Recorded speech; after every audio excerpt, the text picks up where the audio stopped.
Bonjour à toutes et à tous, c'est Romain Daubry, consultant pour Bourse Direct. Nous sommes le lundi 5 mai, il est 15h45 et les indices ouvrent sur un début de semaine un petit peu mitigé alors que le rallye a été important encore la semaine dernière.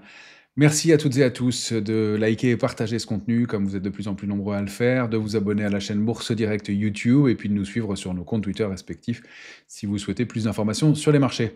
Donc un début de semaine bien en petite pause pour l'instant sur des points hauts. Le mouvement reste graphiquement haussier. C'est plus en termes d'intérêt que la question se pose. On a toujours ce rallye sur les indices alimentés par des mains plutôt faibles. On voit que les gros acteurs du marché n'ont pas franchement participé à ce mouvement, sauf en stock picking individuellement sur les titres, mais sur les indices, on voit que la position ouverte sur les futurs reste mitigée. Si on regarde le CAC 40, le 23 avril au soir, on voit les 7480 points, on avait 152 000 contrats ouverts sur le futur CAC 40. À vendredi soir, on voit les 7770 et il n'y avait que 149 000 contrats ouverts. Donc toujours un déficit d'intérêt, même si on a connu un petit regain d'intérêt au cours des hausses de mardi et jeudi, de mardi et mercredi, pardon, pour l'indice parisien, jeudi étant fermé, mais ça reste assez mitigé. Sur l'Eurostock, c'est un peu mieux, mais c'est quand même assez modeste toujours en termes d'intérêt. On avait 2 470 000 contrats au 23 avril, 2 466 à vendredi soir. Le 23 avril, on valait 5 098 points, et 200 points plus haut, 5 285, eh bien, on a le même niveau d'intérêt, un tout petit peu moins même. Donc, ça reste quand même faible en termes de participation. Pour l'instant, ça reste haussier. Encore une fois, cet indice de participation de force sur les futurs est un indicateur de la force du mouvement, pas nécessairement de la tendance. On sait et on a ce risque que des niveaux soient revisités à la rupture de support, puisque eh bien, on n'a pas connu beaucoup de soutien. Il y a donc évidemment toujours pas de pression baissière, mais un manque de soutien acheteur, un manque de densité. Si on regarde le S&P, eh bien, sur la semaine, et il a enregistré maintenant 9 séances de hausse d'affilée, eh bien, depuis ces 9 séances de hausse, on a moins de contrats futurs ouverts, puisqu'on avait au début du rallye à 5287 points sur le S&P, 2 209 contrats ouverts, 2 209 000 contrats ouverts, et à vendredi soir, on avait 2 160 000 contrats ouverts. Le S&P valait à l'origine du mouvement 5287, il vaut 5686, donc 400 points plus haut et toujours moins d'intérêt, 40 000 contrats futurs de moins. Donc on a cette divergence, même si on a connu des petites zones de soutien, notamment au-delà de 5560 sur le S&P, un peu de soutien, mais ça reste quand même assez mitigé pour l'instant, même si on n'a pas un gros déficit d'intérêt, le marché monte avec toujours des petites baisses de cette position ouverte, et ça laisse un peu sceptique quant à la poursuite de la hausse à court et moyen terme, d'autant plus que on a maintenant un ratio de couverture qui, sur les indices américains, est revenu à l'équilibre, qui en revanche en Europe est très optimiste maintenant. Donc un peu de prudence, d'autant plus qu'on a ce gap laissé ouvert donc sur le VIX autour de 36. Le gap baissier a été comblé, mais on a des chances d'aller combler ce gap laissé ouvert autour de 36. Donc on a l'assurance quasi d'avoir des retours de volatilité dans les jours, dans les semaines qui viennent. Pour l'instant, ça reste haussier, tant qu'on préserve les niveaux qu'on va aller vérifier ensemble. Calendrier macro et micro qui va être plus calme cette semaine, avec bien des PMI dans les services qui vont sortir dans quelques instants à Wall Street, donc indice des directeurs d'achat, indice avancé sur la santé de l'économie. On aura la publication de Palantir ce soir, qui va être un des éléments intéressants sur le marché à Wall Street. Demain mardi, PMI dans les services à Paris, AXA qui publiera, et puis AMD aussi à surveiller demain. Grosse publication. Mercredi, c'est la réunion de la Fed qui se tiendra. Autant on n'attend pas de baisse des taux cette fois-ci, mais le consensus semble tabler sur un 50-50 de baisse de taux pour le mois de juin prochain. Donc pour l'instant, pas de changement majeur. C'est surtout le discours de Jérôme Powell qui va s'en suivre, qui va être intéressant dans ce contexte où eh bien, on sait que le gouvernement Trump fait pression pour une baisse des taux manifestement. Eh bien, on va voir comment Jérôme Powell réagit à ça. Et manifestement, il ne se laissera pas tordre le bras, mais pour l'instant, on est donc dans cette séquence où les taux ne vont probablement pas baisser tout de suite. Mercredi toujours, Legrand et Veolia publieront à Paris. On aura mardi, oui, ça je vous l'ai dit, et mercredi, Uber et Walt Disney pour publier, qui publieront aussi à Wall Street. Donc, des éléments intéressants, toujours pas mal de publications. J'ai oublié Novo Nordisk aussi qui publiera mercredi. Donc, quelques grosses publications à suivre cette semaine intéressantes. On va aller jeter un œil tout de suite du côté du S&P graphique en mensuel que vous avez pour reprendre la photographie globale, donc un mois d'avril incroyable, avec une volatilité probablement avec des records historiques sur un mois, variation de 17%. On ne termine en baisse le mois d'avril que de 0,76%, avec un rebond important, mais on vient retester ce gros niveau de 5638 points sur lequel on bute pour l'instant. On va zoomer en hebdomadaire et voir les enjeux graphiques. Pour l'instant, donc sur la semaine, on a progressé de près de 3%. Sur le S&P, on réintègre et on déborde des niveaux importants. On s'installe pour l'instant, on préserve 5638. C'est vraiment la clé pour les heures qui viennent. Ça va être probablement le niveau pivot autour duquel on va s'articuler. J'ai réajusté les niveaux en plus court. Sur le S&P, on est donc dans ce range 5492, lui un petit peu élargi par le bas. Je vous avais donné 5504 qui avait bien fonctionné comme résistance. Maintenant, comme support, on va l'ajuster un peu vers le bas, 5492, et borne haute 5727, avec une grosse résistance à 5770. Donc pour l'instant, 5638, c'est la médiane de ce range, c'est le pivot. On a laissé deux gaps ouverts sur le S&P, celui-ci qui va être notre premier niveau d'alerte. Le pied de ce gap, c'est le plus bas à 5597. J'ai positionné la médiane inférieure, enfin le support intermédiaire à 5572. Sous ce niveau, on ralliera probablement 5492. L'alerte maintenant de court terme, elle se situe sous 5492. On s'est bien installé au-dessus, on a pris un appui, accélération pour réagir à la hausse. On voit qu'on n'arrive pas tout à fait à aller chercher pour l'instant la cible idéale à 5727. Tant qu'on est au-delà de 5638, eh bien, on a des chances d'aller le chercher. On peut tout à fait aussi aller combler ce gap, s'appuyer sur 5572 pour repartir à la hausse, reprendre un peu d'élan dans un mouvement haussier, encore une fois, malgré ce déficit d'intérêt. En revanche, eh bien, la rupture de 5172 sera vraiment le niveau de vigilance avec 5492, très probablement au mire. En dessous, vous avez le range suivant, 5258, 5492, et à la hausse, donc extension 5727, 5770. C'est au-delà de 5770 qu'on pourrait vraiment considérer d'aller chercher la borne haute du range suivant, 5969. Pour l'instant, est-ce que le marché ne va pas décider de temporiser un peu? Alors on peut imaginer un scénario comme celui-ci, d'aller chercher donc l'extension haussière pour ensuite consolider un peu et pourquoi pas former eh bien, une structure en épaule, tête et épaule inversée. Ici, j'anticipe un peu, on fait un peu de projection, mais voilà ce à quoi pourrait ressembler la configuration, et donc pour pouvoir aller ensuite plus haut par la suite. Pour l'instant, on est peut-être, on a un risque baissier un tout petit peu plus important à court terme. Ça n'est pas dramatique, mais encore une fois, on voit cette structure qui s'est peut-être formée ici, avec une ligne de coup qui serait formée par 5770 pour aller réactiver un mouvement aussi un peu plus franc. Pour l'instant, ça c'est une projection, il n'y a aucun signal de débordement de ce niveau-là à court terme.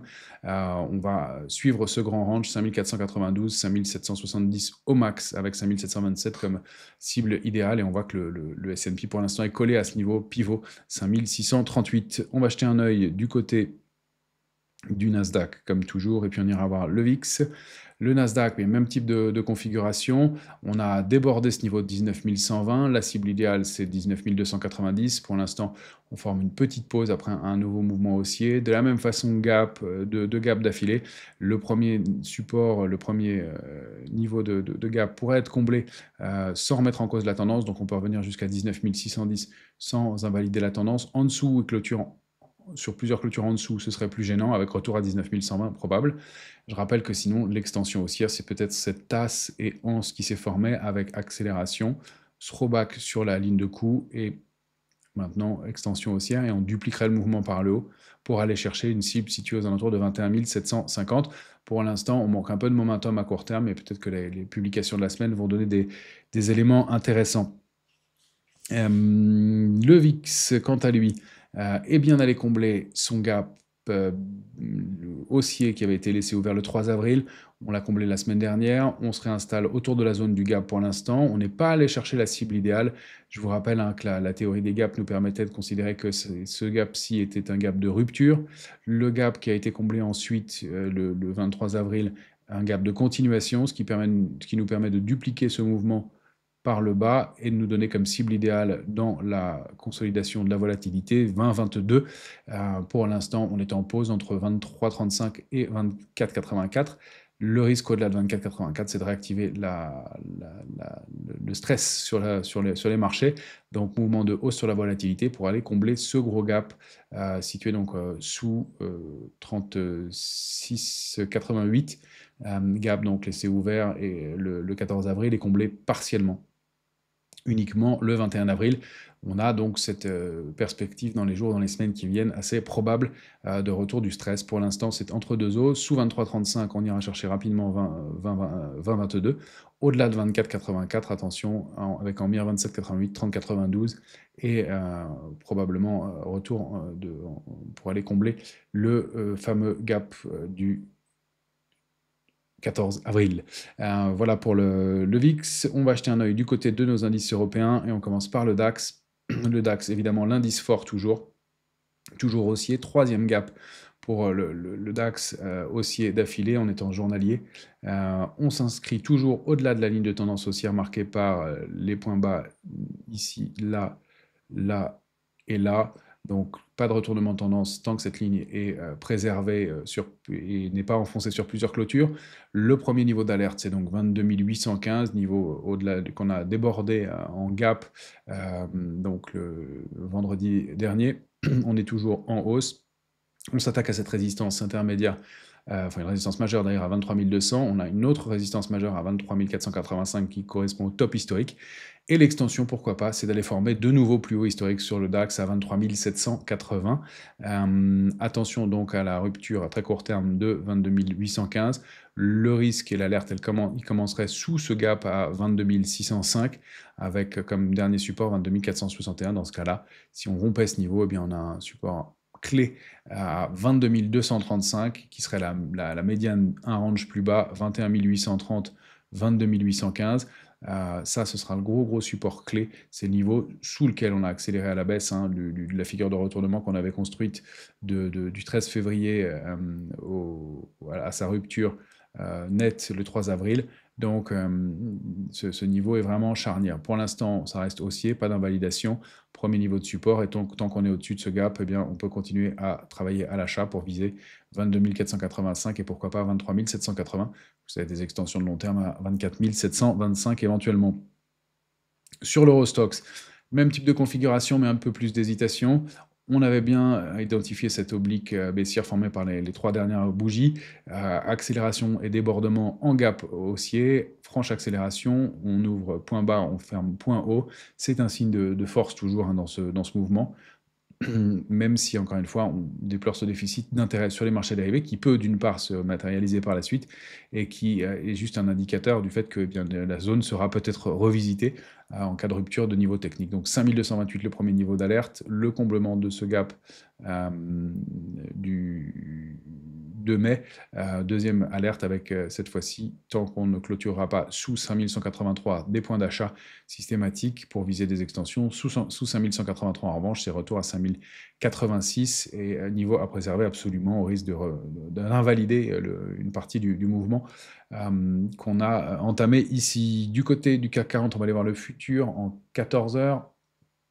Le scénario est assez clair aussi graphiquement. On évolue au sein d'un canal baissier, rompu, on l'avait vu, avec retournement et rebond, structure en tasse et anse ensuite. La ligne de coup ici a été testée, elle a permis une accélération, on a latéralisé un peu quelques jours avant d'aller former un nouveau gap haussier, d'aller chercher des extensions. Et ce qui est intéressant de noter, c'est qu'on travaille la borne haute de l'ancien canal baissier, on s'est installé au-dessus, on revient s'appuyer dessus pour l'instant. Donc ça, c'est le premier niveau d'alerte, vraiment un très court. Ensuite, on a 7625 et puis 7561, avec encore une fois une tolérance pour le comblement de ce gap sur quelques heures, mais un niveau de 7561 qui devra absolument être préservé au risque d'invalider tout ce qu'on a construit ici, et donc dans ces cas-là, des mouvements baissiers plus marqués avec retour eh bien, 7404 et 7486. On sait que toute la zone depuis 7485, encore une fois, c'est proche, mais n'a pas été franchement étayé, donc on peut tout à fait revisiter ces niveaux dans les heures qui viennent sans surprise. Si on arrive à déborder 7726 en revanche, et qu'on préserve cette oblique, eh bien c'est 7808 qui sera le gros niveau, puisque ça correspond aussi pareil au niveau de déclenchement de l'alerte baissière du fin mars, début avril, avec sortie, throwback et puis accélération baissière, pullback et accélération baissière. Donc 7808 va être un gros plafond de verre.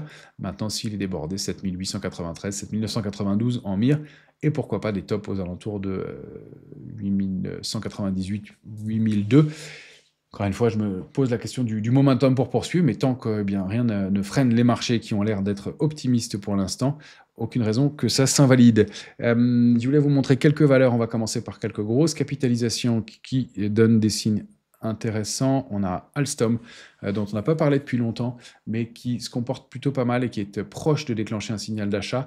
Alstom, hein, vous connaissez le parcours baissier, support à 10,80 plusieurs fois testé en étant mensuel, accélération haussière, latéralisation, deuxième accélération, latéralisation, de la volatilité au cours des derniers mois, des 2 derniers mois, mais on est calé entre 20,40 et 22,12. C'est plutôt du mieux avec un petit peu plus de volume à l'achat. Si on arrive à déborder 22,12, eh bien on peut aller chercher donc 23,44 et 26 et sortir de cette grosse congestion qui date de février 2022. Donc ce gros plafond de verre à 26 qui serait en mire sous 20,40, ce ne serait pas un bon signal à nouveau. Dans ces cas-là, risque de retour vers 18,10. Donc on a un ratio risque-rendement intéressant tant qu'on est au-delà de 20,40 pour aller chercher 26 et pourquoi pas des extensions, réactiver un peu plus franchement une dynamique haussière qui semble possible dans le contexte actuel de regain d'intérêt pour les indices et de retour de la confiance. Je voulais vous montrer Publicis qui arrive sur des niveaux clés. On avait parlé ensemble de cette grande vague de Wolf, 1, 2, 3, 4, 5 accélérations, cible idéale. Je ne vous la redonne pas, vous l'aviez vu, et sinon vous pouvez la retrouver dans les vidéos précédentes. Accélération baissière, le niveau de support à la zone d'alerte à 90-60 avait été testé et enfoncé, mais on y revient et regardez comme l'oblique sert encore de résistance aujourd'hui, cette oblique formée par les points 1 et 4 de la vague de Wolf, on est juste en dessous. Donc il faut préserver 90-60, déborder cette oblique situé à 91-80 pour la séance, qui sera à 91-60 pour le 12 mai, avec 94,04 comme dernier plafond de verre pour réactiver un mouvement plus franc haussier en direction de 103,10 et puis les tops historiques à 106,80. Ça, c'est un peu un signal de manque de momentum peut-être à court terme sur le marché. Est-ce qu'on va trouver les relais pour aller déborder ces niveaux-là? C'est ce qu'il faut surveiller à mon sens, 90-60 en bas et donc 91-60 en haut pour voir si on arrive à confirmer le mouvement haussier. Pour l'instant, rien ne l'invalide les volumes se sont un peu étoffés dans le rebond, même si ça reste encore assez mitigé. La participation et l'intérêt sont un peu toujours modestes. Parmi les grosses capitalisations, c'était à peu près tout ce que j'avais vu. Sur les indices, toujours, on a le CAC Small qui est en train de tenter de sortir de son triangle symétrique qu'on avait évoqué ensemble plusieurs fois. Ouverture du mois de mai avec un gap haussier pour le CAC Small et il s'attaque à cette oblique baissière active depuis maintenant février 2022. C'est un mouvement important qui peut se développer et se mettre en place ici sur un pan de la cote qui a l'air de retrouver la faveur des opérateurs. Je rappelle que dans ce cas, la cible, c'est d'abord les résistances que vous avez à l'écran. Dans un premier temps, donc 13 000, puis 14 060 et 14 937. Mais si le mouvement est confirmé, eh bien on peut dupliquer ce triangle par le haut et aller chercher même des extensions en direction de 15 960. Donc à mon avis, du potentiel encore haussier sur ce pan de marché, avec pour le travailler, par exemple, je vous le redonne régulièrement, mais cet ETF Amundi MMS Small Caps, qui lui aussi confirme, alors il a une configuration un peu différente, il n'a pas la même composition exacte, mais permet de travailler avec un panier de valeurs ce momentum. On est bien installé aussi avec un gap haussier au-delà de ce niveau de support à 361,40, première cible 389,10, et pourquoi pas des extensions en direction de 417,80, donc tant qu'on est au-delà de 361,40. Ce niveau donc, avait été testé plusieurs fois, on l'avait vu depuis septembre 2021, de la même façon en juin 2024, et puis c'était une fausse sortie en mars-avril dernier, et cette fois-ci, on dirait qu'au mois de mai, on est en train de le déborder. Donc le momentum se confirme. Alors on va regarder deux petites capitalisations. On en avait vu plusieurs la semaine dernière, je n'y reviens pas, mais Italink qui eh bien, préserve un niveau de support à 24,10. Attention, un peu de volume, c'est un titre qui est donc par définition une petite capitalisation. Donc attention à votre money management sur ce type d'action. Mais encore une fois, on est peut-être en passe de reconstruire quelque chose. On a cette grande bougie, ce marteau en bas de marché et qui témoigne de résilience et de retour à la moyenne sur ce mois d'avril qui a été intéressant. Et puis on entame le mois de mai avec une hausse pour l'instant de 1,32% qui reste modeste. Mais on reconstruit, on a de la même façon cette accélération baissière. Accélération et puis une tasse qui se formerait ici, donc un niveau intermédiaire quand on regarde en journalier, qui est bien visible ici à 24,80. Si on passe 24,80, eh bien on a du momentum pour aller chercher des nouveaux points hauts sur le titre avec en mire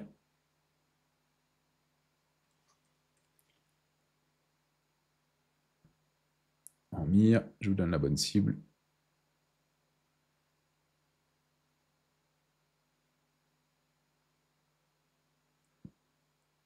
Je vais y arriver.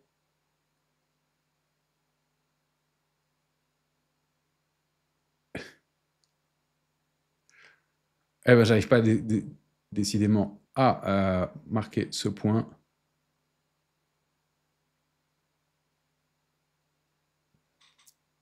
Alors, est-ce que je vais y arriver? Ici, toujours pas. On va y aller tout doucement.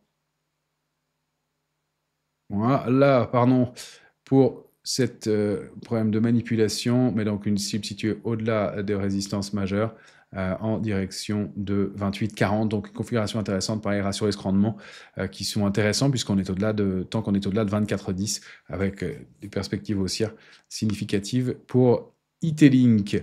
Je voulais vous montrer aussi SMCP qui construit depuis quelque temps et qui est intéressante graphiquement.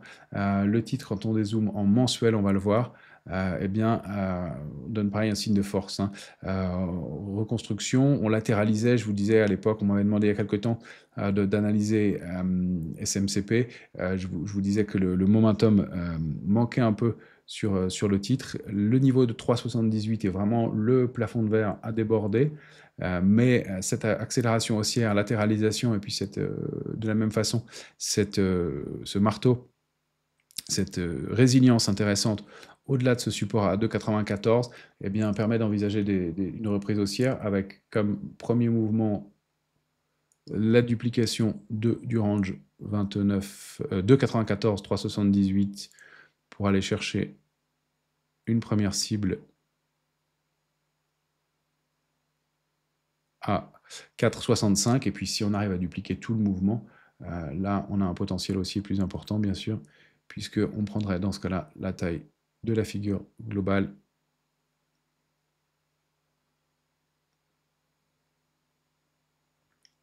avec